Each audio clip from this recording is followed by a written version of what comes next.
Hello my dear students, आप देख रहे हैं मेरा YouTube channel Keshav physics classes में आपका हार्दिक स्वागत है। डियर स्टूडेंट्स, इस चैनल को सब्सक्राइब कर लीजिए एंड बेल आइकन को प्रेस कर लीजिए ताकि मेरी वीडियो का नोटिफिकेशन आपके पास सबसे पहले पहुंचे। डियर स्टूडेंट्स, मैं आपके लिए इस यूट्यूब चैनल पर लेके आया था 12th का NCERT कोर्स हिंदी मीडियम में, जिसका मैंने फर्स्ट चैप्टर तो फिनिश करा दिया है with numerical and second chapter मैंने स्टार्ट किया था, जिसकी कुछ हेडिंग्स मैंने करा दी थी। और इसकी नेक्स्ट हेडिंग थी वो क्या थी कि बिंदु आवेश के कारण किसी बिंदु पर वैद्युत विभव क्या होता है। तो डियर स्टूडेंट्स, इस डेफिनेशन या ये हमारा एक डेरिवेशन है जो एग्जाम के पॉइंट ऑफ व्यू से बहुत इम्पोर्टेंट है, क्योंकि अक्सर का ये डेरिवेशन आपके एग्जाम में पूछ लिया जाता है। इसलिए इस डेरिवेशन को ध्यानपूर्वक व्हाइट बोर्ड की तरफ देख के ध्यान से समझना है, क्योंकि डियर स्टूडेंट्स मैं आपको इसे एक अच्छे तरीके से और कराता जा रहा हूँ और एक अच्छे तरीके से कराऊंगा इसे, और मैं आपको साथ साथ बताऊंगा कि किसी डेरिवेशन को शॉर्ट ट्रिक से कैसे हल करते हैं। इसके लिए एक अलग से वीडियो बना दूंगा कि शॉर्ट ट्रिक बता दूंगा मैं आपको कि किसी भी डेरिवेशन को शॉर्ट से कैसे सॉल्व करते हैं। मतलब एक ऐसा तरीका बताऊंगा आपको जिससे आपको डेरिवेशन याद करने में कोई प्रॉब्लम नहीं होगी, डेरिवेशन को करने में कोई प्रॉब्लम नहीं होगी।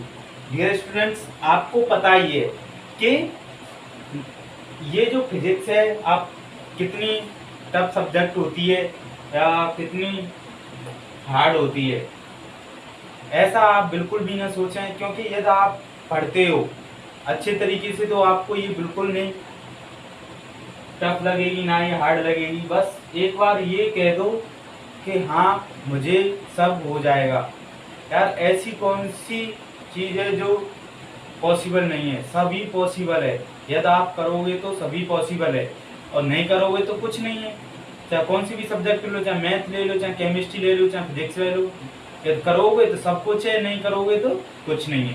सो डियर स्टूडेंट्स, मैं इसकी तरफ आगे बढ़ता हूँ कि बिंदु आवेश के कारण किसी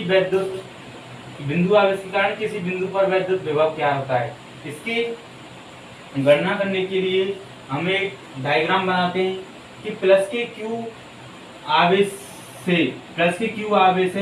से जो मूल बिंदु O पर स्थित है, प्लस के क्यू आवेश है जो मूल बिंदु O पर स्थित है, इस मूल बिंदु O से किसी बिंदु P पर हमें वैद्युत विभव की गणना करनी है। जहां से बिंदु O से जो P की दूरी है वो R है। क्या है? R है।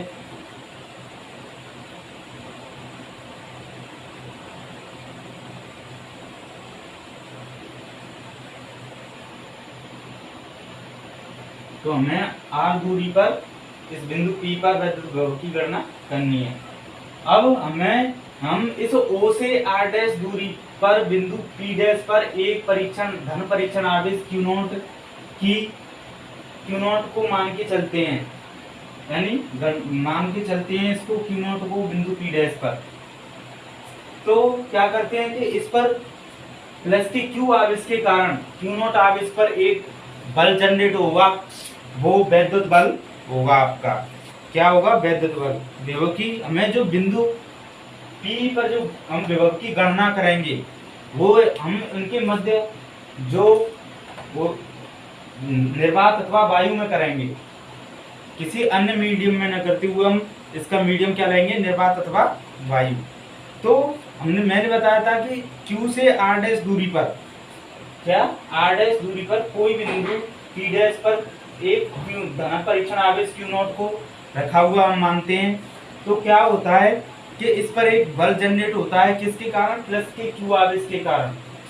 तो डियर स्टूडेंट, प्लस के Q आवेश के कारण Q0 आवेश पर बल होगा। क्या होगा? F E equal to 1/4 pi epsilon naught Q0 upon यहाँ से पी डैश तक की डिस्टेंस कितनी है, आर डैश, तो आर डैश स्क्वायर हो जाएगा। इसे इक्वेशन फर्स्ट दे दें। इक्वेशन फर्स्ट न देते हुए अब क्या करते हैं, हम आगे आएंगे उसे इक्वेशन फर्स्ट लेंगे, तो इसे हम इक्वेशन फर्स्ट नहीं दे रहे हैं अभी। तो डियर स्टूडेंट्स, ये बल हो गया, बल की डायरेक्शन किधर होगी, हम यदि प्रेस के क्यू से, ये भी धनावेश है ये भी धनावेश है, तो ये बल प्रतिकर्षित करेगा, तो इसकी डायरेक्शन जो होगी बाहर की तरफ होगी, किसके अकॉर्डिंग, पी डैश के अकॉर्डिंग। तो डायरेक्शन पी डैश के अनुदिश होगी।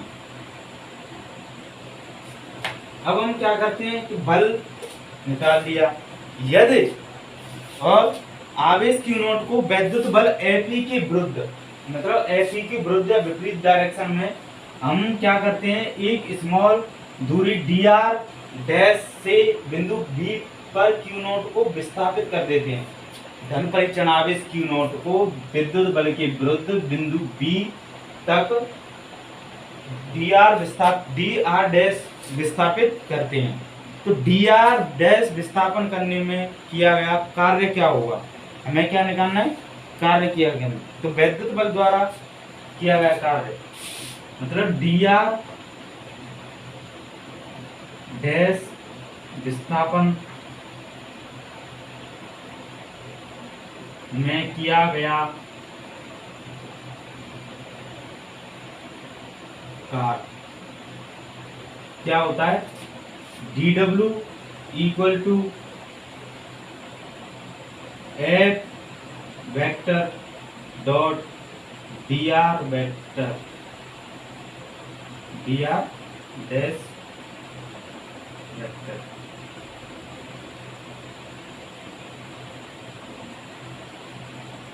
ये हो गया, क्या होता है, F vector dot dr dash vector.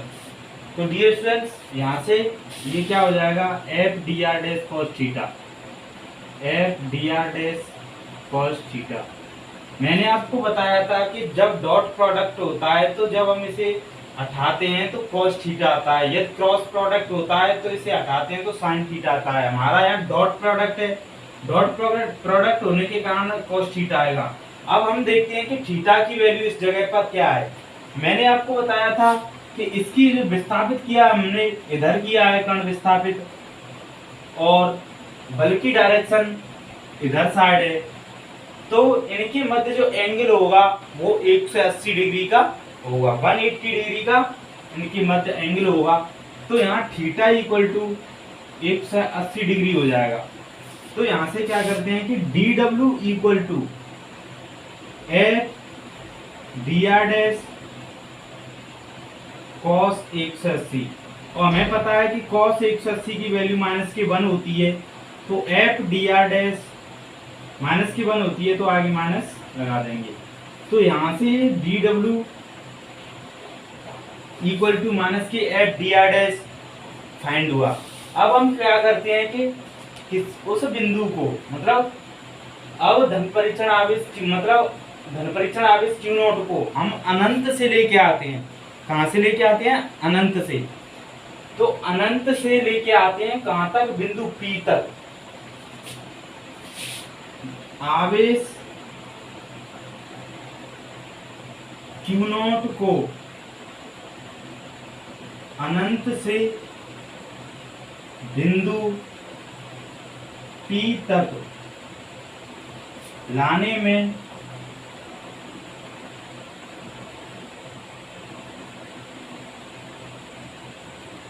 किया गया कार्य। तो हमें अनंत से बिंदु P तक लाने में किया गया कार्य निकालना है। तो W इक्वल टू क्या होगा, समाकलन dw हो जाएगा, टोटल वर्क निकालना है। यहाँ से dw की वैल्यू रख देंगे तो क्या आ जाएगा, समाकलन माइनस के F dr डैश और यहाँ से क्या आ जाएगा, माइनस बाहर आ जाएगा, समाकलन एफ डी आर डैश। तो W इक्वल टू माइनस के समाकलन, अब F की वैल्यू रख देंगे यहाँ एफ ई। तो एफ ई की वैल्यू हमने निकाली थी, क्या थी, 1/4πε0 Q0 upon R dash square, ये थी। अब हमें अब और डी आर डैश, ये सभी कांस्टेंट हैं तो ये सब बाहर निकल जाएंगे। तो यहाँ क्या हो जाएगा, माइनस के 1/4πε0 Q0 समाकलन, यहाँ बचेगा 1/R dash square D R dash. Dear students, मैं आपके लिए डेरिवेशन कराता हूँ, उनकी प्रैक्टिस आपको करनी है और ज़्यादा से ज़्यादा करनी है। और ये डेरिवेशन जो है पॉइंट एग्जाम की पॉइंट ऑफ व्यू से बहुत अच्छा है, क्योंकि ये एग्जाम में अक्सर कर पूछ लिया जाता है। और यहाँ से जो इससे अगला वाला डेरिवेशन आएगा वो सबसे इम्पोर्टेंस रखता है इस एग्जाम के पॉइंट ऑफ व्यू से। तो डियर स्टूडेंट्स, अब आगे क्या करते हैं, डेरिवेशन को साथ साथ समझते जाना है और इसके बाद समझने के बाद आपको इसकी अच्छे तरीके से प्रैक्टिस करनी है। Practice is the important fact. जितनी आप प्रैक्टिस करोगे उतना आप समझ पाओगे। जितनी आप प्रैक्टिस करोगे उतने ही अच्छे तरीके से आप डेरिवेशनों को क्लियर करोगे। तो यहाँ से क्या होगा, W इक्वल टू माइनस के 1/4πε0 Q0, यहाँ से इंटीग्रेशन करना है 1/R dash square. 1/R dash square का इंटीग्रेशन होता है माइनस के 1/R डैश। कहाँ से कहाँ तक, यहाँ से डियर स्टूडेंट्स मैंने आपको बताया था कि अनंत से लेके आ रहे हैं P तक। तो अनंत से यहाँ से हम लिमिट लगाएंगे, अनंत से P तक ला रहे हैं तो P तक की दूरी कितनी है, R। तो यहाँ से R हो जाएगा अनंत से R, अनंत से R,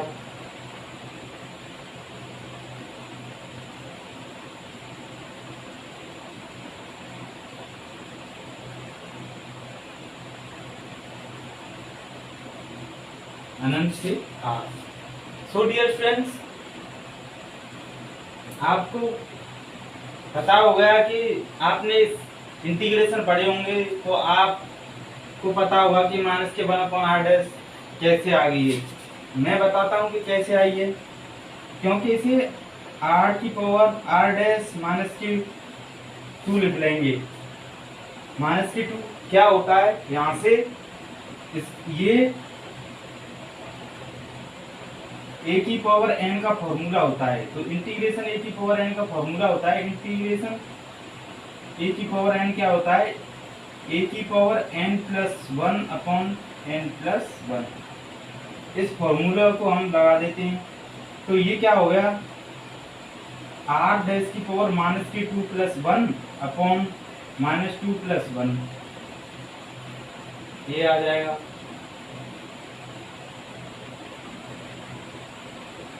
तो यहाँ से हो जाएगा -1 और ये हो जाएगा R डैश -1/-1। तो ये नीचे कर देंगे इसे 1/R डैश 1 और ये माइनस का चिन्ह आगे लग जाएगा। तो माइनस के 1/R डैश 1, इसका इंटीग्रेशन इस प्रकार से निकल के आता है। तो डियर स्टूडेंट्स, इसका डेरिवेशन जो करा रहा हूँ और इसका इंटीग्रेशन माइनस के 1/R डैश होगा, अनंत से R इसकी लिमिट होगी। अब इसमें वैल्यू पुट कर देंगे तो W इक्वल टू माइनस के 1/4πε0 Q0 माइनस के 1/R आर माइनस के 1/r और प्लस के 1/अनंत। 1/अनंत की वैल्यू आपको पता है क्या होती है, 0 होती है। तो यहाँ से माइनस बाहर आ जाएगा, तो माइनस माइनस ये प्लस हो जाएंगे, तो W इक्वल टू प्लस हो जाएंगे, तो ये बचेगा 1/4πε0 और यहाँ से Q0 upon R dash, sorry इसमें R डैश की हमने R रख ही दिया तो R बचेगा। अब इसे देते हैं इक्वेशन फर्स्ट, तो अभी दी नहीं है मैंने, तो इक्वेशन सेकंड देते हैं इसे। क्या देते हैं? Equation second. तो डियर स्टूडेंट्स अब क्या करते हैं हम कि अब W वर्क निकल आया और हमारा वैद्युत विभव, वो वैद्युत विभव क्या होता है आपको पता ही है। वैद्युत विभव मैंने पढ़ाया था कि एकांक धन परीक्षण आवेश को जब अनंत से किसी क्षेत्र के किसी बिंदु तक लाने में जो कार्य किया जाता है उसे हम वैद्युत विभव कहते हैं। तो वैद्युत विभव की डेफिनेशन से जो फॉर्मूला निकल के फॉर्मूला था वो क्या था,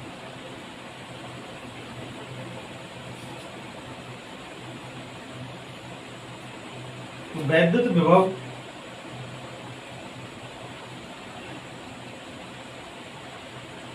पॉइंट P पर, किस पर?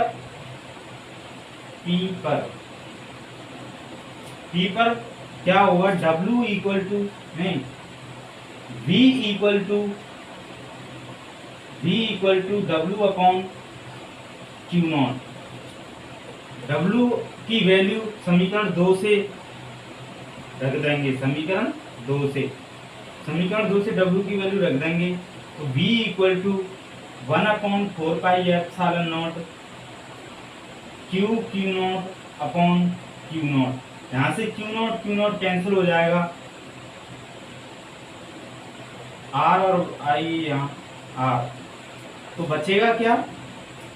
V equal to 1/4πε0 Q upon R।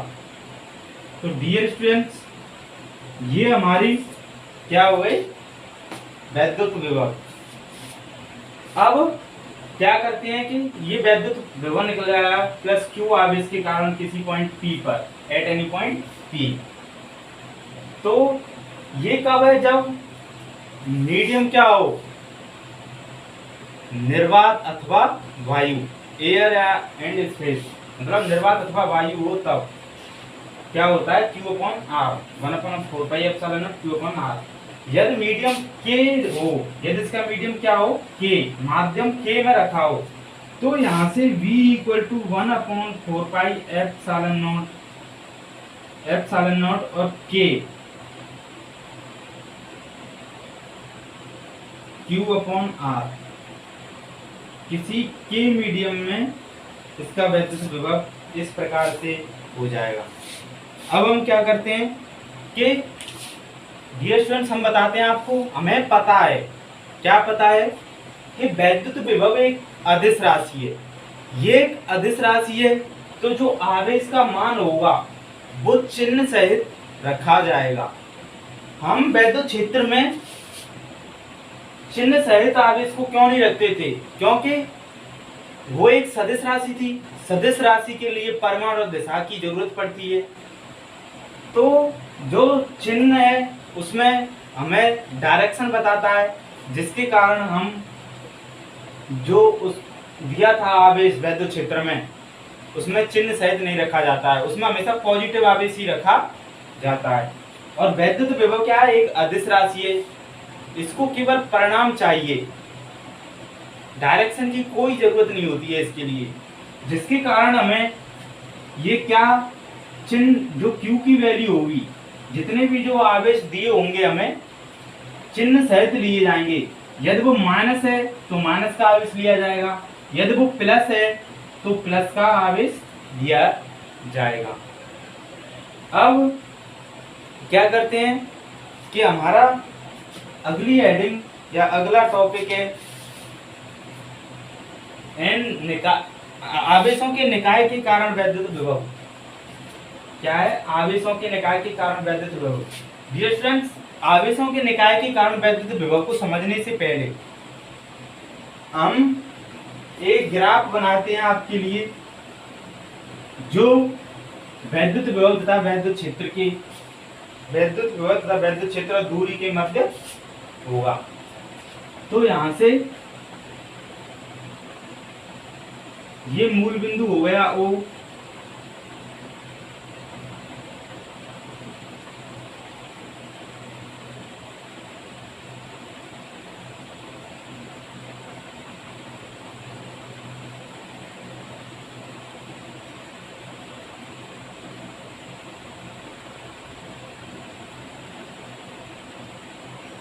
यहाँ से हम ग्राफ जनरेट करेंगे। इसमें हम जो गैप लेंगे वो 0.5 से इसे स्टार्ट करेंगे।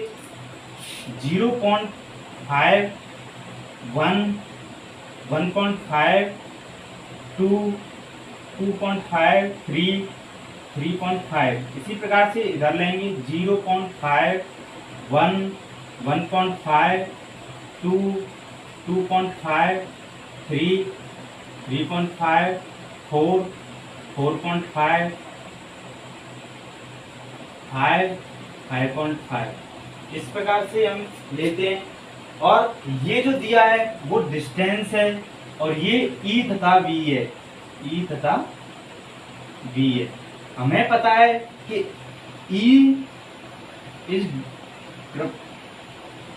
इनवर्सली प्रोपोर्शनल टू होता है R स्क्वायर के, और V is inversely proportional to होता है R के।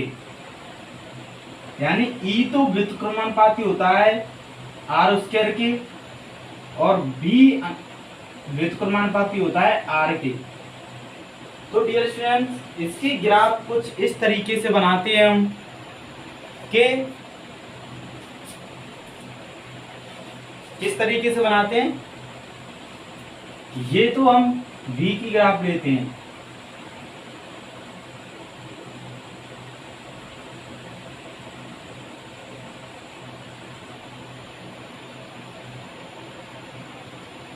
ये हम किसकी ग्राफ लेते हैं, V की।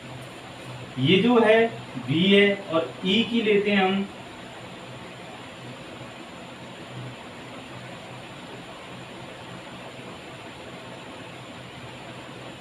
इस प्रकार से।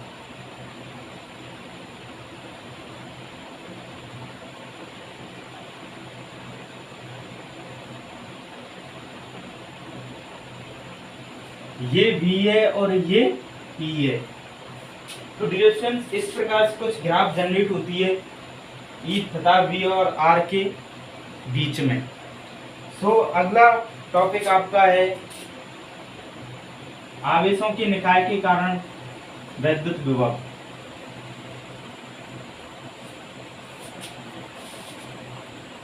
डियर फ्रेंड्स, जैसे ही ये चैप्टर फिनिश होता है, क्या होता है, फिनिश। जैसे ही ये चैप्टर फिनिश होता है, हम आपके लिए न्यूमेरिकल्स इस चैप्टर के देंगे। आवेशों के निकाय के कारण वैद्युत विभव।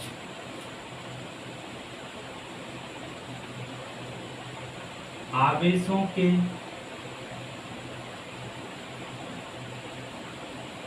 निकाय के कारण वैद्युत विभव।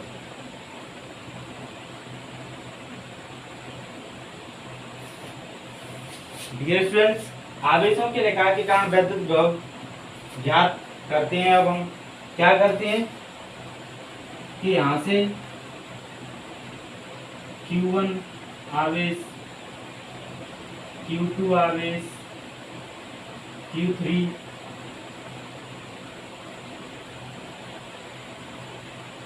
Qn आवेश, Q4 आवेश। हमें इन आवेशों के कारण किसी बिंदु P पर वैद्युत टोटल वैद्युत विभव की गणना करनी है। तो हम क्या करते हैं, हमें पता है कि कोई निकाय आवेश Q1, Q', Q3, Q4, Q1, Q dash, Q3, Q4 dot dash, Qn कणों से मिलकर आवेशित कणों से मिलकर बना है, जिसके स्थिति सदिश क्या है, R1 वेक्टर, R2 वेक्टर, इनकी स्थिति सदिश हैं R1 vector, R2 vector, R3 vector, R4 vector, Rn vector, ये इनके स्थिति सदिश हैं। और डियर स्टूडेंट्स, इन आवेशों की बिंदु P से दूरियां जो हैं वो क्या हैं, R1p, R2p, R3p, dot dash, Rnp। So dear students, ये दूरियां हुई। तो क्या करते हैं हम कि Q1 आवेश के कारण P पर विभव, Q1 आवेश के कारण P पर विभव क्या होगा, V1 equal to 1/4 pi epsilon naught, क्या होगा 1/4 pi epsilon naught Q1 R1p square. अब Q2 आवेश के कारण क्या होगा, V2 equal to 1/4 pi epsilon naught Q2 R2p square. अब Q3 के कारण क्या होगा, V3 equal to 1/4 pi epsilon naught Q3 R3p square. इसी प्रकार से Qn के कारण क्या होगा, 1/4 pi epsilon naught Qn Rnp square. हमें पता है डियर स्टूडेंट्स कि किसी बिंदु P पर इन आवेशों के कारण जो कुल वैद्युत विभव होगा वो इन आवेशों के जो अलग अलग आवेश दिए गए हैं इनके कारण जो वैद्युत विभव है उनका बीजगणितीय योग के बराबर होगा। तो हम इनका बीजगणितीय योग करते हैं, तो V equal to V1 plus V2 plus V3 dot dash Vn हो जाएगा। तो इनकी वैल्यू पुट कर देंगे हम, तो V इक्वल टू V1 की वैल्यू यहाँ से पुट कीजिए 1/4 pi epsilon naught Q1 R1p square plus 1/4 pi epsilon naught Q2 R2p square plus dot dash Vn 1/4 pi epsilon naught Qn Rnp square. यहाँ से क्या करते हैं हमको दिखाई दे रहा है इसमें कि 1/4 पाई एप्सिलॉन नॉट सभी में से कॉमन आ रहा है, तो सभी में से 1/4 पाई एप्सिलॉन नॉट कॉमन ले लो, 1/4 पाई एप्सिलॉन नॉट कॉमन ले लेंगे तो यहाँ बचेगा Q1 R1p square plus Q2 R2p square plus dot dash plus Qn Rnp square. तो हमें पता है कि जब कोई ऐड हो रहा है तो हम उसे सिग्मा से प्रतिस्थापित करते हैं, तो सिग्मा से प्रतिस्थापित करते हैं तो V equal to 1/4 pi epsilon naught sigma Q I equal to RIP square.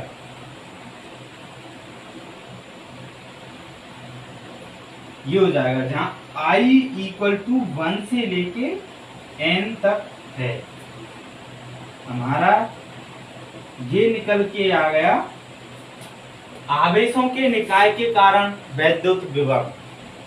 So dear students, मैं आपकी वीडियो को बस यहीं समाप्त करने जा रहा हूं और अगला टॉपिक जो आएगा वैद्युत विभव के कारण, वैद्युत द्विध्रुव के कारण वैद्युत विभव की गणना, इसे हम नेक्स्ट वीडियो में करते हैं। और ये अगली जो वीडियो आएगी और अगला जो टॉपिक आएगा, मतलब अगला जो डेरिवेशन होगा वैद्युत द्विध्रुव के कारण किसी बिंदु, मतलब किसी बिंदु पर वैद्युत द्विध्रुव के कारण वैद्युत विभव, जो वैद्युत ध्रुव के कारण जो वैद्युत विभव निकालेंगे वो एग्जाम के पॉइंट ऑफ व्यू से बहुत इंपॉर्टेंट डेरिवेशन है। वो 5 नंबर का क्वेश्चन बन के आता है उसके ऊपर, तो हमें वो डेरिवेशन अच्छी तरीके से क्लियर करना है और उसे अच्छे तरीके से आपको पढ़ाया जाएगा। उसमें केवल बस एक ही टॉपिक पढ़ाया जाएगा एक ही वीडियो में और अच्छे तरीके से आपको क्लियर कराया जाएगा, क्योंकि वो एग्जाम के पॉइंट ऑफ व्यू से बहुत इंपॉर्टेंट डेरिवेशन है। वो अक्सर कर एग्जामों में पूछ लिया जाता है और कई बार वो एग्जामों में आ चुका है, वो भी 5 मार्क्स का क्वेश्चन बन के आता है उस वहां से। सो डियर स्टूडेंट्स, उस क्वेश्चन को, उस डेरिवेशन को अच्छे तरीके से बोर्ड पर ध्यान केंद्रित करके पढ़ना है आपको। सो डियर स्टूडेंट्स, आपकी वीडियो यहीं समाप्त होती हुई अब नेक्स्ट वीडियो लेके आएंगे जल्दी।